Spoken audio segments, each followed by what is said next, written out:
Mesdames et messieurs, chers téléspectateurs, ou vous, oui, vous les simples curieux de passage devant votre petit écran, soyez les bienvenus dans l'émission Gros Plan. Alors, comme vous le savez, ici, on parle de cinéma. Oui, de cinéma et tout ce qui constitue la matrice de cet art. Métier, format, genre cinématographique et autres segments liés à l'industrie en question. Dans ce numéro, il sera question d'un compte rendu visuel, résultat du format court-métrage, un travail effectué par un réalisateur-producteur. J'en dis pas plus. Gros Plan souhaite la bienvenue à Ahmed Agoun.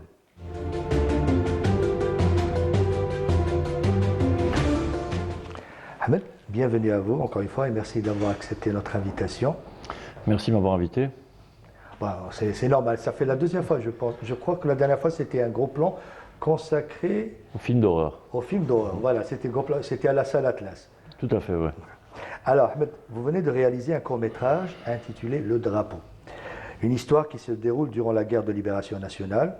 Avant de poursuivre, j'invite nos chers téléspectateurs à suivre cette bande-annonce et nous y reviendrons sur ce plateau pour en parler avec le réalisateur. تنظم وزارة الثقافة والفنون عن طريق المركز الجزائري لتطوير السينما. ليش ما تريحش معي نهار كامل؟ نريح معك نهار كامل واللي يريح بريحة المعيش ويما تفيقني. مشيت انا بلا مسيت. بونجور مدام بونجور مسيو. باش ولات بيه وكي تمرض ندير. الحمد لله يا رب يعطيني صحتي.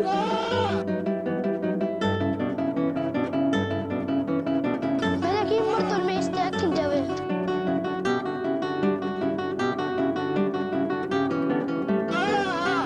ديجا كل يوم تغني ماسيوس وتحن على نتاع فرنسا. انا تاعنا خير من تاعها. لا عليها شتو.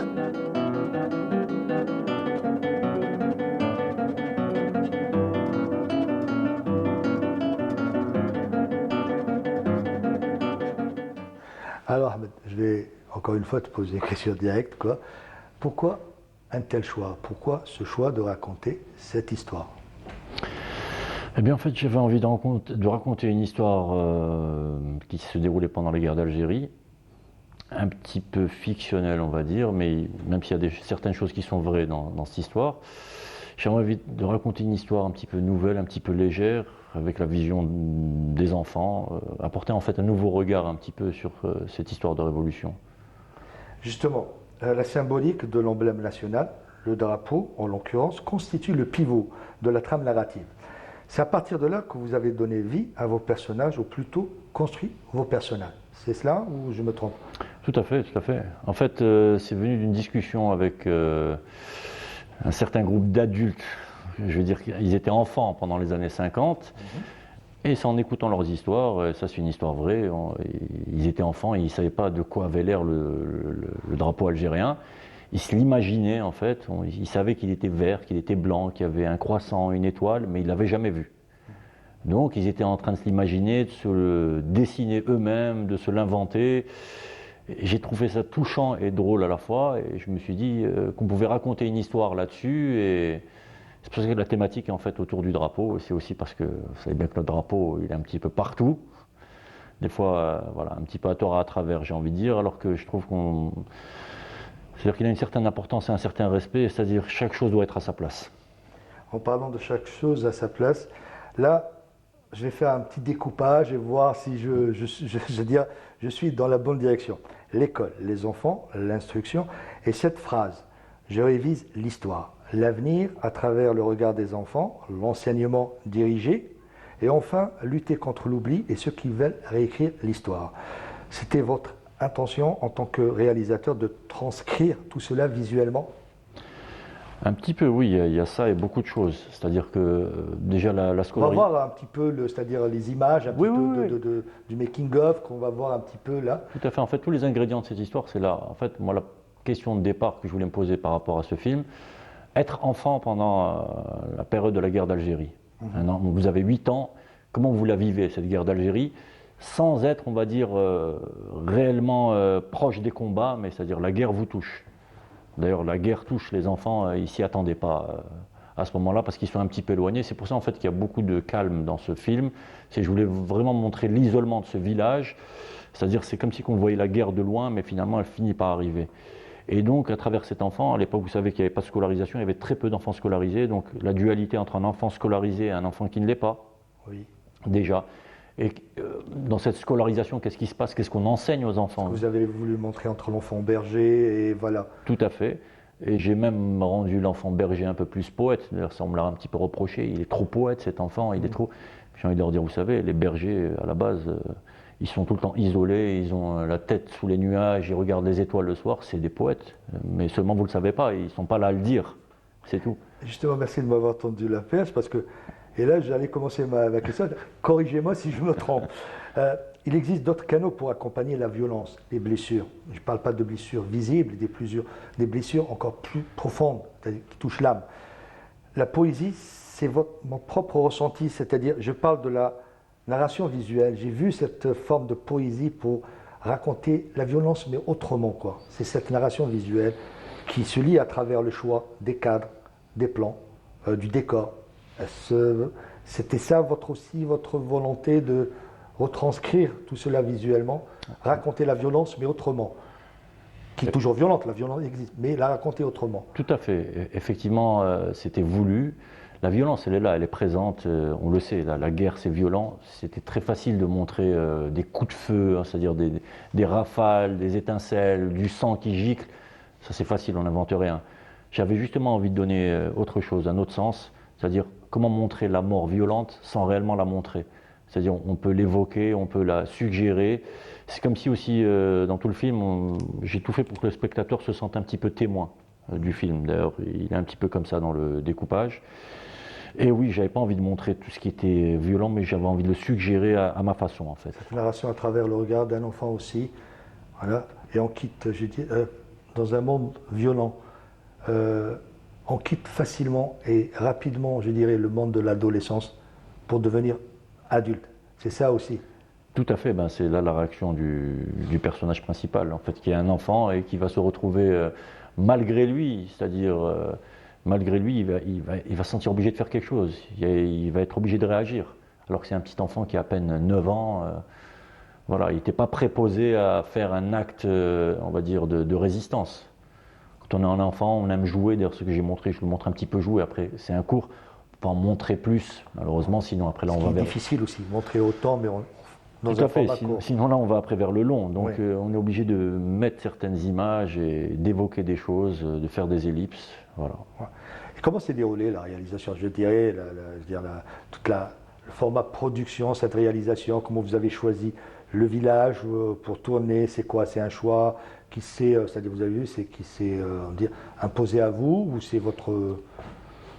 Non, c'est sûr qu'on est parti en repérage, il nous fallait déjà un village, alors Voilà, il me fallait, voilà. vous me tendez une perche, je vais faire passer un message. Malheureusement en Algérie, il y a très peu de villages qui ont gardé leur cachet. Ouais. C'est-à-dire maintenant, on remarque que dans tous les villages, ils font des travaux, ça devient moderne, ça devient... Moi j'ai envie d'encourager ces villageois, c'est bien, mais s'il vous plaît, modernisez votre intérieur. Mais le charme de votre village, c'est l'extérieur. Donc gardez-le authentique. C'est ce qui en fait un village qui est beau, authentique. Donc même pour tourner, je vais vous raconter une anecdote de tournage pour le décor. Heureusement que j'ai Amar Nouri, je cite, et Hassan également.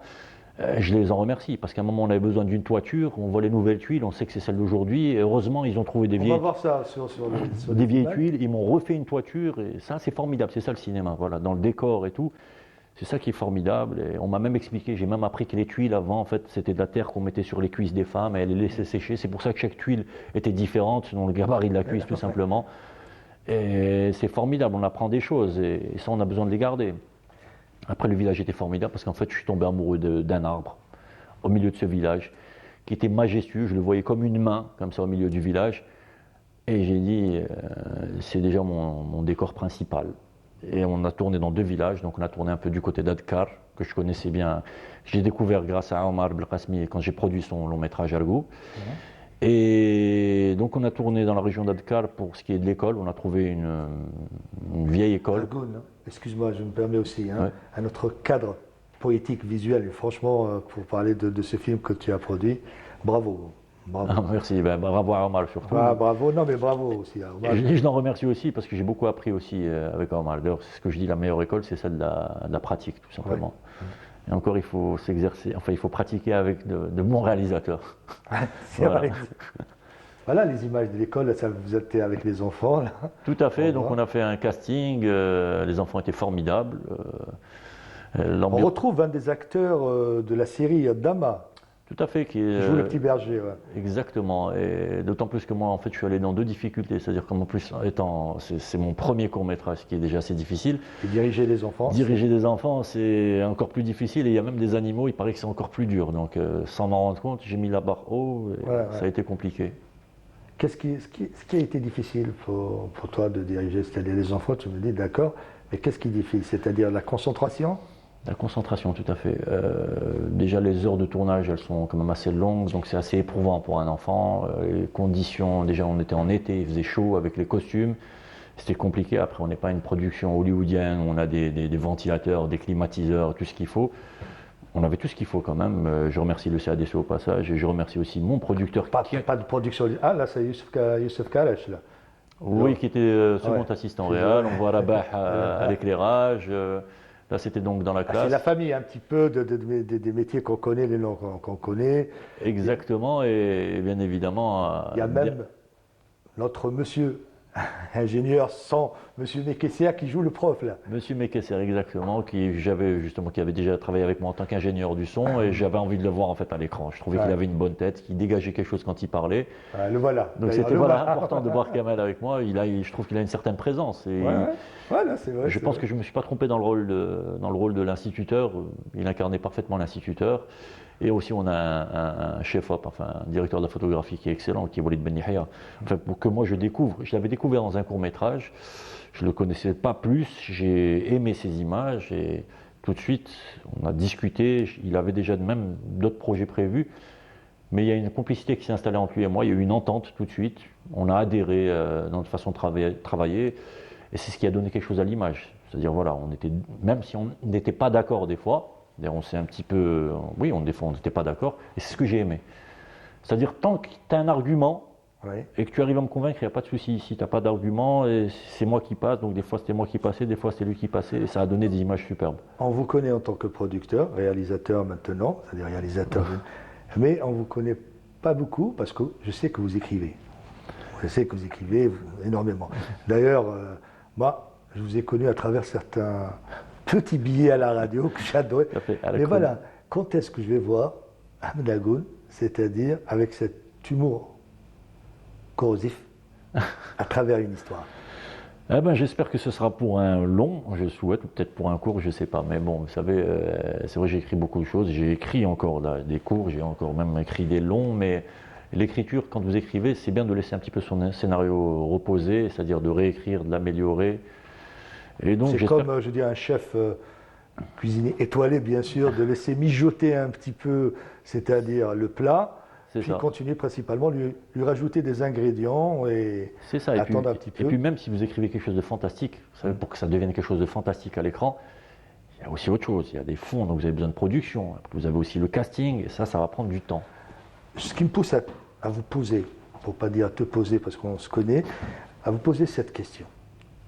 Est-ce qu'il y a des histoires, parce qu'il y a des histoires qu'on veut raconter, mais je dirais, il n'y a pas un agenda, encore une fois, j'aime pas ce terme, il y a des histoires où c'est plus facile de trouver un investissement, c'est-à-dire de là pour produire, que d'autres qui pourraient être, je dirais, des histoires plus intéressantes, entre guillemets, des histoires, je dirais, contemporaines ou des histoires d'aujourd'hui. Est-ce que c'est difficile? C'est très difficile parce qu'en fait, le cinéma, aujourd'hui, on ne va pas se mentir, répond à une logique économique. Ouais. Et c'est tous les pays du monde qui rencontrent cette difficulté. C'est-à-dire, si vous faites un super film de super-héros, c'est clair que vous avez tout l'argent du monde parce que ça va marcher et ça fait des entrées en salle. Le cinéma d'auteur, un peu moins, mais le cinéma d'auteur doit être soutenu.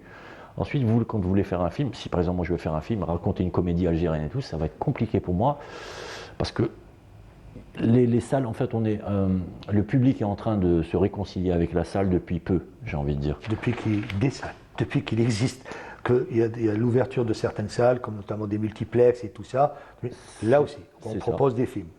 On parle de public, mais il faut proposer au public des salles de cinéma, il faut proposer une variété, je dirais, de films. Vous m'avez cité comédie. Mais ce qui fait un petit peu, c'est-à-dire l'essence du cinéma algérien, je ne parle pas des films révolutionnaires, l'essence, c'est cette comédie satirique, c'est la comédie satirique. Les fameux inspecteurs Taha, les Farouiched et tout ça. Bon, nous avons une affiche derrière moi, il y a une affiche. C'est ça ce qui faisait. Vous parlez à des anciens, je dirais même, les jeunes publics, ils ont toujours des répliques en eux de l'inspecteur Taha ou de Farouiched.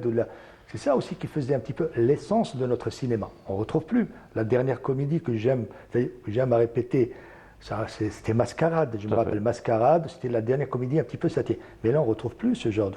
On est plutôt dans, je veux dire, cloisonné dans un genre bien précis, comme vous dites si bien, le cinéma d'auteur ou le film révolutionnaire. Cinéma d'auteur et quelques incursions, un petit peu, je dirais peut-être un thriller psychologique, comme ça a été fait par Amin Sidi Boumediene dans Bouleila, où il y avait un petit peu une période aussi, voilà, on parlait de ça.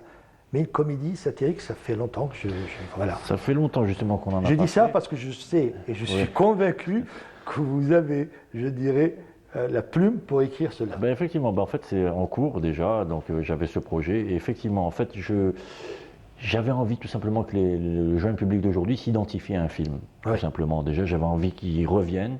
Mais comme je vous ai dit, il y a deux concepts en Algérie, le cinéma, la télévision. La télévision, il y a plus de sous pour faire, donc c'est pour ça qu'on voit plus de séries, mais au cinéma, on va dire que les annonceurs enfin les sponsors sont un peu plus réticents.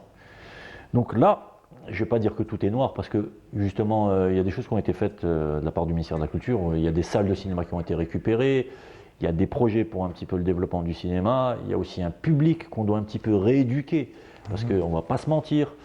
Le public, il a un petit peu changé sa vision des choses par rapport à la télévision, par rapport aux plateformes. Là aussi, parce que nous avons en face, c'est-à-dire ce qui fait face au cinéma, ce que c'est l'Internet aussi. Le public préfère voir des films en streaming. Et ça, c'est mondial. C'est mondial. Les plateformes ont gratté pratiquement 45% de part de marché par rapport au cinéma. Je crois que ces plateformes, sur le long terme, maintenant, parce que là, on en parle, c'est facile, mais si on s'intéresse plus à l'aspect économique, d'un point de vue, c'est-à-dire rentabilité, c'est pas trop ça. Donc, j'ai envie de dire c'est un espoir que j'ai, mais j'espère que les salles vont quand même reprendre le dessus, parce que l'essence du cinéma, c'est ça, c'est de voir un film sur grand écran, sur une toile.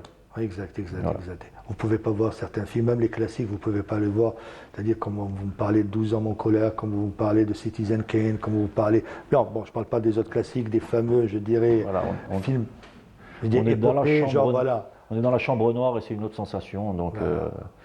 Avoir vu Les Incorruptibles dans une salle de cinéma et l'avoir vu, je dirais, dans un PC, c'est autre chose. C'est vrai que ce n'est pas la même chose du tout. Voilà. Alors, parlez-nous un petit peu maintenant, je dirais, des difficultés que vous avez pu rencontrer en réalisant ce court-métrage. Est-ce que ça a été plutôt des difficultés techniques ou, je dirais... Bon, des difficultés techniques, vous en avez dans tous les tournages, ça c'est clair. Des fois, vous avez envie d'installer un travelling ici, c'est pas possible, le terrain est accidenté, mais vous allez faire le forcing, on va faire des efforts, vous y croyez. Avant de vous... Je demande un petit peu à la réalisatrice de nous envoyer quelques images un petit peu du making-of, que nous avons la chance d'avoir un making-of, et nous allons en parler. Oui, justement, d'ailleurs, même lors de la projection, après le débat, j'ai insisté, enfin, j'ai pas eu besoin d'insister, j'ai eu l'idée de faire diffuser le making-of pendant le débat. Ouais. Tout le monde a trouvé cette idée un petit peu farfelue, mais je leur ai dit, écoutez, pour moi, c'est le meilleur moyen de rendre hommage déjà aux techniciens, plutôt que de les appeler sur scène. Mais là, aussi, voir en fenêtre, vous pouvez commenter. Voilà. Je pense que les gens ont besoin de voir tout ça, c'est-à-dire pour voir un petit peu toute cette mécanique, pour savoir qu'en fait le cinéma, ben voilà, c'est une équipe de travail, c'est une industrie, il y a de la machinerie, il y a de l'effort, il y a de la création. Je me suis fait un point d'honneur, c'est-à-dire c'est pour ça que je fais ce genre d'émission. Avant, il y avait une autre émission où on parlait des métiers du cinéma, et c'est voilà, ce qui fait que vous avez tout ça, c'est-à-dire ce cadre. Je dirais, ces acteurs. Et peu de moyens, comme vous voyez. Peu de moyens, vous voyez comment elle souffre, surtout pour faire... Je n'ai pas voulu passer au VFX, j'ai eu cette idée en voyant la fumée cigarette électronique.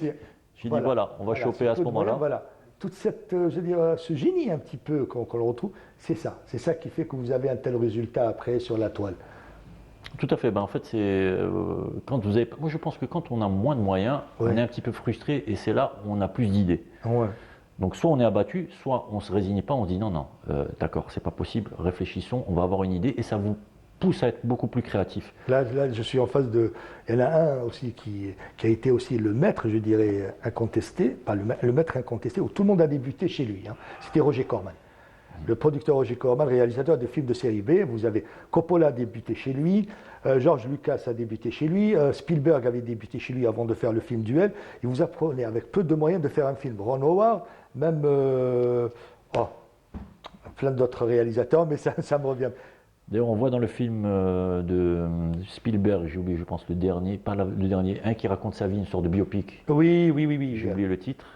Mais il avait donc, lui c'était à la pellicule et tout, et quand il avait piqué sa pellicule, et ça faisait des étincelles au niveau des coups de feu, et ça c'est de l'ingéniosité, voilà. On n'a pas, on invente. Et je pense que c'était...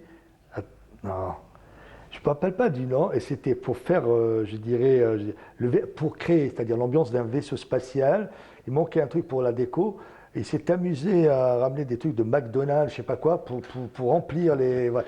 Et, Pour remplir le décor. Voilà. Et c'était James Cameron. Je crois que James Cameron travaillait pour le décor. Je crois que c'était James Cameron.